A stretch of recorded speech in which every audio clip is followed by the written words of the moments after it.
오랜만에 복에 거는 강림하사 찬양을 부른 것 같습니다. 제가 이 코로나 바이러스 때문에 자가격리할 때 고민이 있어서 성경을 쭉 읽는 가운데 하나님께서 첫째 날, 둘째 날, 셋째 날 날의 기준이 어디 있을까 하고 고민이 빠졌습니다. 정말 부끄럽기도 하고 지금까지 신학을 수십 년 동안 공부하고 목회한 사람이 또 어느 신학자가 이 문제 가지고 사실 거론했던 일이 없어서 제가 무심코 읽었던 성경에 첫째 날이 어느 날을 기준한 첫째 날인가, 그 다음에 이 날수 계산이 상당히 고민이 됐습니다. 아무리 책을 찾아도 없습니다. 고민이 빠졌습니다.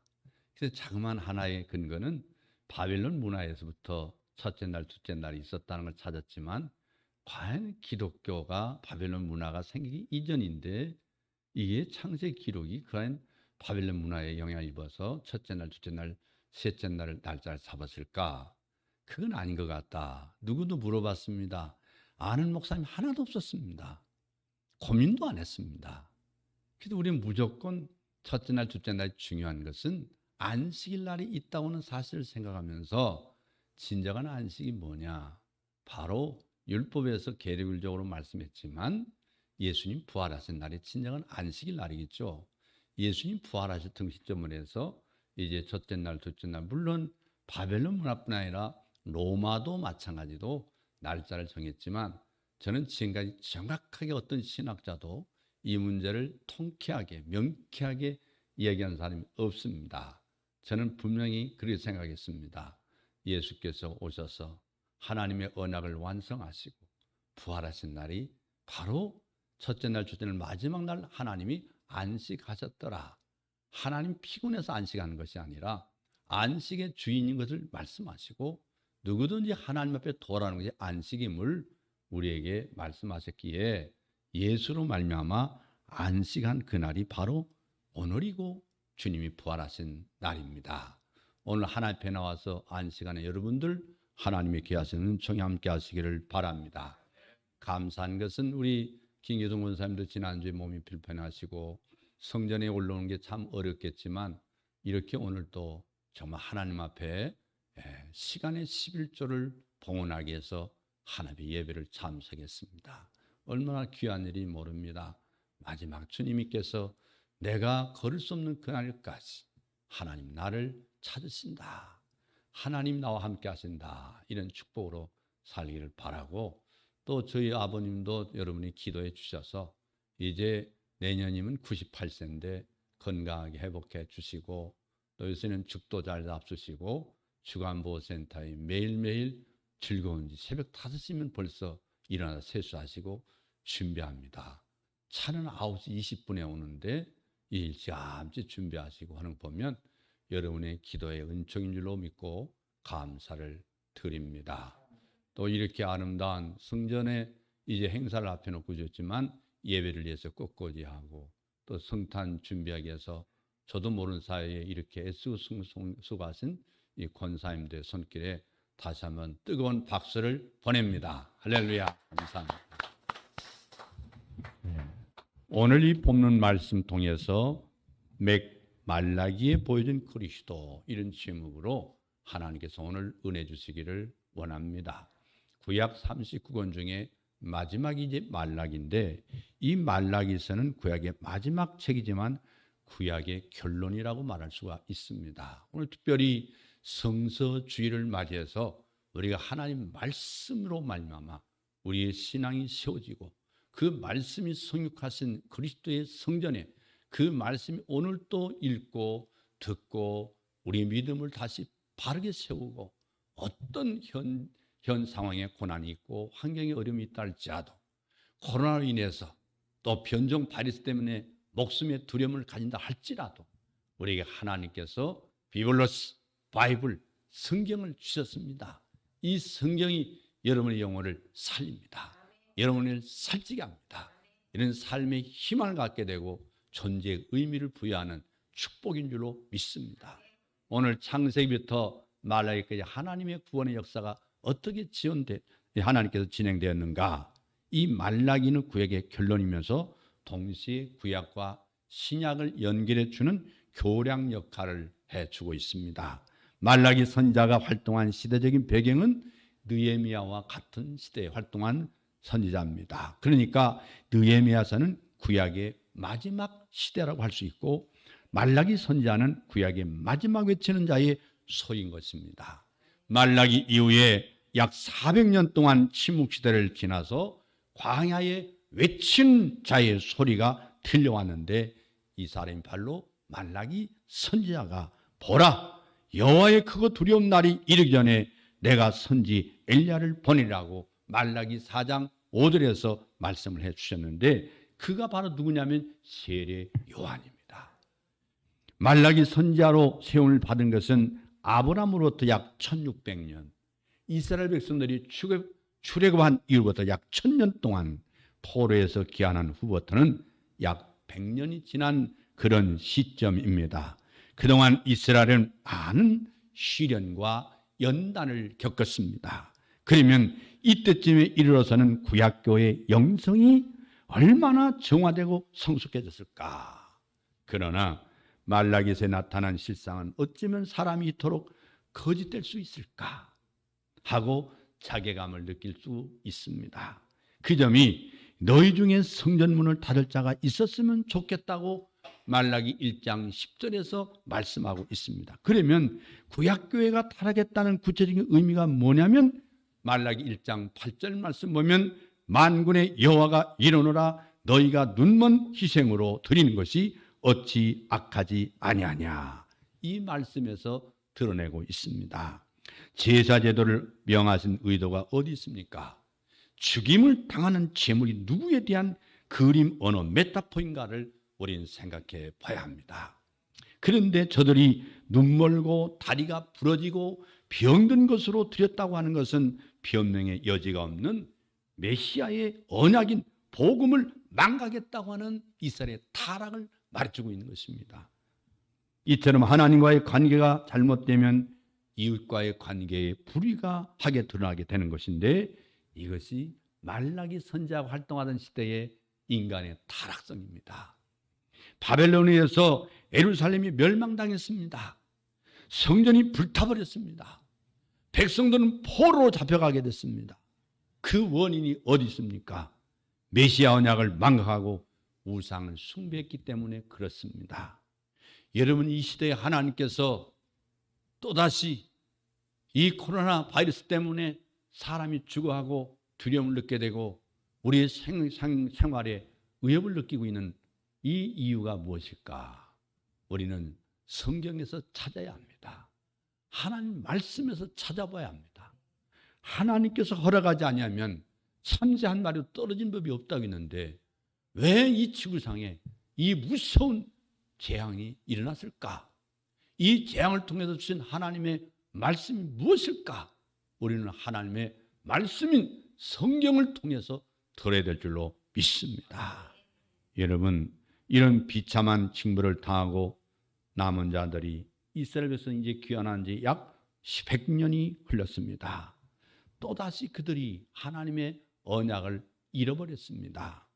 이런 배은망덕함을 사사기에서도 대하게 될 수 있는데 사사기 2장 10절을 찾아보면 그 세대 사람도 다 그 열조에게로 돌아갔고 그 후에 일어난 다른 세대는 여호와를 알지 못하며 여호와께서 이스라엘을 위하여 행하신 일도 알지 못하였더라.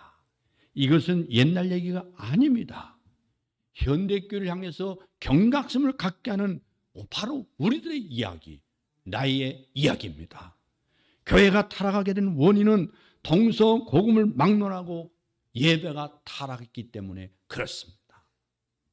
그리고 예배가 타락했다는 것은 강단에서 선포되는 말씀의 변질과 타락했다는 말씀입니다. 그러므로 말씀이 바르게 선포되지 않는다면 에레미야 7장 4절 말씀에 에레미야 선지자가 너희는 이것이 여호와의 전이라 여호와의 전이라 여호와의 전이라는 거짓말을 믿지 말라. 그렇게 말씀한 대로 아름다움에 극절할 수 있는 솔로몬의 성전도 여호와의 전은 아니라고 하나님은 부인하고 있습니다. 그 성전이 바로 내가 거할 집이 아니라고 말씀하고 있습니다. 이게 바로 거짓 교회라고 하는 사실입니다. 오늘 한국 교회들이요 우리가 정신을 차려야 됩니다. 예배당을 화려하게 지었다고 해서 그것이 바로 우리가 바른 신앙을 가졌다고 생각할 수가 없습니다. 하나님이 그 가운데 계시지 않는다고 말씀하지 않습니까? 예배라고 하는 것은 하나님과의 교제와 교통을 의미합니다. 신구약 성경을 막론하고 하나님 존전에서 추방당한 죄인들이 하나님께 나아가 교제를 지속해 나갈 수 있는 방법이 뭐냐? 오직 예수 그리스도의 세속적인 중보를 통해서만 가능할 수 있습니다. 다른 점이 있다면 구약교회는 생축 대신 죽는 예표를 주어진 겁니다. 살아있는 짐승 대신에 살아있는 짐승을 죽어서 드린 제물이 바로 대신 죽는 예표, 바로 신약교회의 실체를 드러나고 있는 하나님의 메시지입니다. 이 점에서 예배에 대한 오해가 있는 것으로 여겨지는데, 예배당을 지어도 크고 화려하게 지어야 하고 1000번제를 드리듯이 자주 모이기만 하면 기뻐하시고 그 사람의 신앙이 좋은 것으로 여기는 이 물량주의가 오늘날 한국교회를 변질시키고 타락시키고 있다는 것입니다. 여러분, 변형신학이라는 게 있어요. 번영신학. 한국교회를 망하게 한 것이 뭐냐? 번영신학입니다. 번영신학이란 기존주의 물신주의를 말하는 것입니다. 배금주의를 말하는 것입니다. 헌금 액수가 많으면 믿음이 좋은 줄 아는 잘못된 배금주의가 한국교회를 변질시키고 있다는 사실입니다. 대교회주의, 성장제일주의, 목회 세습, 이 모든 것들이 다 하나님이 그 가운데 계시지 않는다. 교회가 진리의 기둥과 터 위에 세워졌느냐는 점과 예배의 근거가 예수 그리스도의 구속으로 말미암아 연결이 되어 있느냐에 달리는 것입니다. 다시 말씀드리면 구약교회가 눈먼 것, 저는 것, 병든 제물을 드렸다고 말라기 선지자가 1장 8절에서 고발하고 있지 않습니까? 메시아 언약을 망각했다는 단적인 증거입니다. 메시아 언약을 망각한 채 드려지는 제사는 우상 숭배나 다를 바 없다고 이사야 66장 3절에서 말씀하고 있는 겁니다. 동일한 원리로 강단에서 복음은 사라지고 현대교회 예배는 권고한 것과 가려는 것과 가는 것과 눈먼과 벌거벗은 것을 알지 못하는 도다고 요한계시록 3장 17절에 말씀하고 있지 않습니까? 벌거벗고 드리는 예배와 같다고 말씀하고 있는 거예요. 여기 중요한 요점이 있는데 이처럼 타락한 책임이 어디 있느냐? 먼저는 예루살렘이 멸망한 책임이 있습니다. 여러분, 에레미야서 6장 13절 14절 보면 선자로부터 제사장까지 다 거짓을 행함이라 그들이 내 백성의 상처를 심상히 고쳐주며 말하기를 평강하다 평강하다 하는 지도자에게 있다고 말씀하고 있습니다. 오늘 한국교회 병은 누구 때문에 들었느냐? 복음은 간대운 데 없고 번영신앙만 난무한 변질된 목회자에 있다고 성경은 말하고 있는 겁니다. 말라기 시대가 이처럼 타락하게 된 책임도 말라기 1장 6절 2장 1절에 보면 내 이름을 멸시하는 제사장들아, 예루살렘이 멸망할 당시와 동일하게 지도자들에게 있음을 하나님은 지적하고 있습니다. 저도 마찬가지지만 저를 보면서 교회의 번영 신학 때문에 교회가 타락되고 변질되고 성도들이 병들어 죽어간다는 사실입니다. 그 가운데 하나님 그 예배를 받지 않겠다는 거예요. 너희들이 드린 제물이 곧 병든 것, 눈먼 것, 다리 저는 것과 똑같다. 좀 더 구체적으로 제장들의 잘못이 어디 있는가를 인식해야만 오늘의 잘못을 깨달을 수가 있습니다. 말라기 2장 6절 말씀 보면은 그 입에는 진리의 법이 있었고 2장 7절 보면 대저 제사장의 입술은 지식을 지켜야 하겠고 한 말씀이 나타나는데 두 말씀을 합치면 제사장들이 진리를 지키지 못했다 그 말입니다. 메시아 언약을 지키지 않았다. 하나님의 복음은 없다 그 말입니다. 복음 진리를 보수하지 못했다고 성경은 말라기 선을 통해서 책망하고 있는 것입니다. 어느 교회가 구약교회가, 현대교회가, 바로 오늘 내 교회가, 내가. 그러면 성령께서 말라기서를 기록하게 하시고 후대에 전해주셔서 구약교회의 타락성과 부패성, 그리고 이걸 고발하고 있는 의도가 무엇이냐? 그건 분명합니다. 그것은 분명합니다. 각 시대마다 복음 진리를 지키라는 경각심을 갖게 하기 위해서 그렇습니다. 복음은 진리를 보수하라. 이 거울에 비춰진 자신의 모습을 보게 하기 위해서 하나님이 말씀을 주신 것이죠. 말라기서는 이사야 4장 6절 보면 돌이키지 아니하면 두렵건대 내가 와서 저주로 그 땅을 칠까 하노라 경고하고 있어요. 한국에 복음이 전해진 지가 100년이 넘었습니다. 오늘의 교회 실상은 어떠하냐? 강단에서 복음이 바르게 선포되고 그 복음을 보수하고 있다고 자신 있게 말할 수가 있느냐? 이런 배은망덕한 자들 향해서 말라기의 첫 말씀은 내가 너희를 사랑했노라. 1장 2절에 말씀하고 있어요. 근데 저들은 1장 2절에 주께서 어떻게 우리를 사랑했습니까? 언제 주님이 우리를 사랑했습니까? 우리를 사랑하신 것이 이 모양 이 꼴입니까? 그리고 항변을 늘어놓습니다.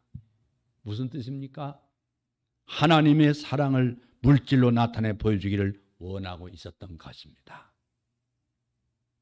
1장 2절 하반절 보면 에서는 야곱의 형이 아니냐? 그러나 내가 야곱을 사랑했다 하고 최대 사랑이 택하시며 구속하여 주심임을 말씀하고 있습니다. 내가 너를 택했다. 내가 너를 불렀다. 너는 내 손에 있다. 내가 너를 지킬 것이다. 할렐루야. 하나님께서 여러분을 선택한 걸 믿습니까? 나는 하나님의 선택받은 백성인 걸 믿습니까? 하나님의 구속의 은총을 믿습니까? 할렐루야. 여러분은 주의 사랑을 이처럼 받았습니다. 이처럼 큰 사랑을 받았습니다. 여러분, 하나님의 사랑은 어떻게 나타났냐? 성경은 말합니다. 하나님의 사랑이 우리에게 이렇게 나타난 바 되었으니 하나님이 자기의 독생자를 세상에 보내시면 저로 말미암아 우리를 살리려 하심이라고 요한일서 4장 9절에서 말씀하고 있습니다. 여러분, 하나님은 이 복음을 아브라함과 다윗에게 언약하시고 이를 이뤄나가고 계시는 줄로 믿습니다. 이를 잊지 않게 하려고 구약교회는 제사제도를 그림자로 보여주신 거예요. 그 그림자가 바로 예수 그리스도 아닙니까? 예수 그리스도의 십자가의 대속입니다. 그 예수님께서 니고데모에 찾아와서 야 니고데모야 내가 너를 거듭나게 하려고 왔다. 니고데모는 전혀 그 말이 생소해서 이해하지 못했습니다. 내가 이렇게 컸는데 이 큰 사람이 어머니 뱃속에 다시 들어가 나와야 한단 말입니까? 내가 들어가야 됩니까? 사실 알 수가 없는 얘기죠. 예수님 그때까지는 때가 이르지 않았기 때문에 간접 언어를 쓰신 겁니다. 비유로 말씀한 거예요. 그걸 알아채지 못한 거예요. 예수님께서 부활하신 이후에야 니고데모가 깨닫지 않았습니까? 주님의 십자가 사건, 그것이 나를 거듭나게 했다. 이게 하나님의 언약의 완성이다. 다 이뤘다고 말씀하신 하나님의 선언이다. 이 사실을 깨닫게 된 겁니다. 그걸 깨달을 때 기쁨이 넘친 것이죠. 할렐루야. 우리 큰나무교회도 이런 은혜와 이런 축복이 성탄을 앞에 놓고 있기를 바랍니다. 여러분 마음속에 이런 신앙이 다시 한번 성탄하기를 주의 이름으로 축복합니다. 축복합니다. 여러분, 우리가 아직 죄인 됐을 때에 우리 그리스도께서 우리를 위하여 죽으심으로 하나님께서 우리에 대한 자기 사랑을 확증했다고 바울은 로마서 5장 8절에서 말씀하고 있습니다. 확증이라고 하는 것은 확실하게 증명했다는 뜻입니다. 이만하면 내가 너희를 얼마나 어디까지 사랑했는지 이제는 알겠느냐, 믿겠느냐. 우리는 이미 확정해 주신 이후 시대를 지금 살아가고 있습니다. 하나님은 때 가운데 수컷이 있거늘 1장 14절에 말씀했어요. 때 가운데, 무리 가운데 수컷이 있다. 여러분, 이스라엘 백성들은 목축업을 하는 사람들이잖아요. 정착민이 아니에요. 목축업을 해서 먹고 사는 사람이 있는데 그 수백 마리 가운데 수천 마리 가운데 고르고 골라서 흠없는 것으로 드려야만 했습니다. 왜냐하면 그 양이 흠없으신 하나님의 아들 그리스도 예수의 예표이기 때문에 그렇습니다. 저들은 고르고 골랐습니다. 고르고 골랐습니다. 눈먼 걸 골랐습니다. 다리 절는 것 골랐습니다. 병든 것 차단했습니다. 어차피 폐기처분을 골라서 일이 얼마나 귀찮은 일인가 하고 엎드려 고순 치면서 드렸다는 것입니다. 하나님은 말씀하십니다. 그 수많은 양떼 가운데 양 한 마리가 아까우면 그만 둬라 하시고 요한복음 3장 16절 1장 29절 보면 하나님이 세상을 이처럼 세상을 사랑하사 독생자를 주셨으니 보라 세상 죄를 지고 하는 하나님의 어린 양 이로다. 할렐루야. 여러분 자기 독생자를 대속 제물로 내어주시겠다. 인간은 아까워서 자기 짐승 때 그렇게 많아도 눈먼 거, 병든 거, 다리 저는 거 찾아내기에 그저 혈안이다 그 가운데 찾아서 하나님 앞에 제물 드린다고 드렸지만 하나님 가장 좋은 것, 가장 귀한 것, 이 귀한 걸 우리를 위해서 주셨습니다. 구약성경 마지막 책인 말라기서와 신약성경인 첫 책인 이 마태복음서의 연결점이 바로 여기에 있는 것입니다. 그리스도께서 이 땅에 오시기 이전 시대, 즉 복음의 빛이 드러나기 이전 구약 시대는 복음의 빛이 언약, 예언, 예표로 이제 별빛까지 비추고 있던 이 밤이라 할 수가 있습니다. 그런데 말라기 선지자는 4장 2절에 내 이름을 경외하는 너에게는 의로운 해가 떠올라서 치료하는 광선을 발하리라. 할렐루야. 그리고 그 의로운 해는 바로 요한복음 1장 9절 보니까 요한복음 1장 9절에 참빛 곧 세상에 와서 각 사람에게 비치는 빛이었다고 말씀하지 않습니까? 이 빛이 예수 그리스도의 성탄입니다. 예수 그리스도의 성탄이 여러분 심령에 있기를 바랍니다. 여러분 가정마다 주님께서 오시기를 바랍니다. 할렐루야. 예수님의 성탄은 우리에게 참 빛이 비쳤습니다.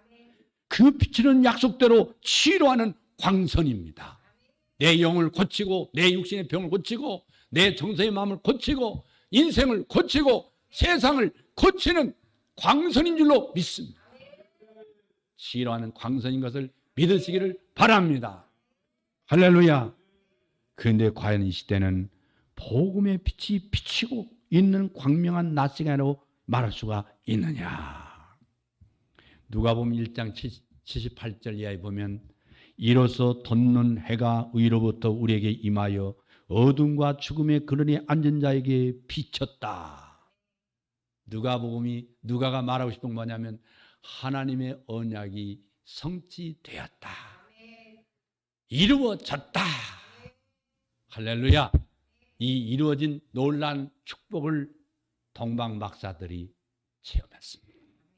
그리고 연세가 많으신 누구도 쳐다보지 않는 시몬과 안나, 자기가 과부된 지 84년이니까 나이도 100살이 넘도록 하나님께서 장수하게 하신 것은 그 예수 그리스도를 품에 안아보는 축복을 주시게 해서 이분들에게 복을 주신 것입니다.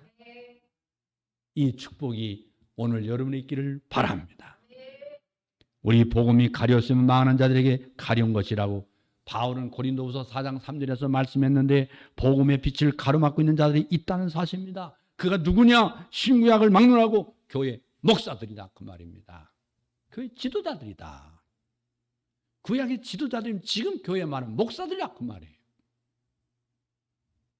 내 증이 되라고 시험을 받은 자들이 복음을 증거하지 않는다면 이 복음의 빛을 가로막는 자들이 아니고 누구겠습니까?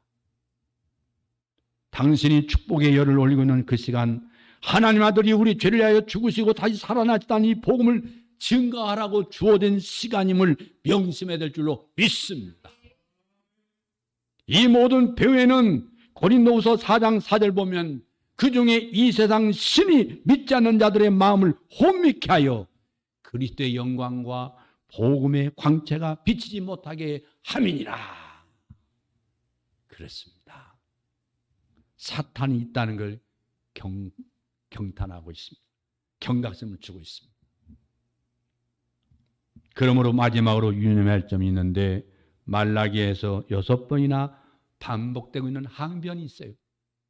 1장 2절에 하나님이 어떻게 우리를 사랑했습니까? 하나님 우리 사랑했나요? 1장 6절에 어떻게 멸시하였습니까? 우리가 언제 하나님을 멸시했습니까? 언제 우리가 하나님의 언약을 멸시했습니까? 하나님을 따지고 있지 않습니까? 세 번째 2장 17절에 어떻게 괴로우시게 하였습니까? 언제 우리가 하나님을 괴롭게 했나요? 3장 13절에 어떻게 돌아가리까?